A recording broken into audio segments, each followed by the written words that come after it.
અને હવે આગળ વાત કરીએ તો ઠંડીની શરૂઆત થતાં જ લીલા શાકભાજી અને લસણના ભાવમાં ઘટાડો જોવા મળતો હોય છે, પરંતુ અત્યારે શાકભાજીના ભાવમાં ઉછાળો આવતા ગૃહિણીઓના બજેટ પર અસર પહોંચી છે। બજારમાં લસણ 400 થી 500 રૂપિયા વચ્ચે કિલોનું વેચાણ થઈ રહ્યું છે।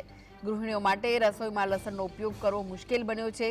ઊંધિયાની સિઝનમાં જ વટાણા, મેથી, ગાજર, તુવેરનો ભાવ 80 થી 100 રૂપિયા પ્રતિ કિલોએ વેચાણ થઈ રહ્યું છે। લસણ અને લીલા શાકભાજીના ભાવમાં વધારો જોવા મળતા સામાન્ય માણસની સ્થિતિ કફોડી બની છે।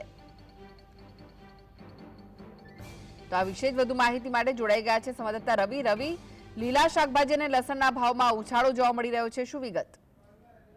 ચોક્કસથી જણાવ્યું, દિન પ્રતિદિન મોંઘવારી છે તે વધતી જઈ રહી છે। ખાસ કરીને વાત કરીએ તો જે ઠંડીની શરૂઆત થતા જે લીલા શાકભાજી અને લસણના ભાવમાં ઉછાળો જોવા મળી રહ્યો છે, જેના કારણે ગૃહિણીઓનું બજેટ પર અસર થઈ છે। ક્યાંક ને ક્યાંક ગૃહિણીઓનું બજેટ પણ ખોરવાયું છે।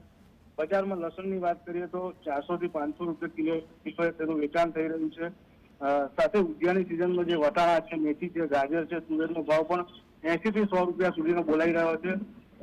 લસણ અને લીલા શાકભાજીના ભાવમાં વધારો જોવા મળતા સામાન્ય માણસની સ્થિતિ કફોડી બની છે। જી, આભાર માહિતી આપવા માટે।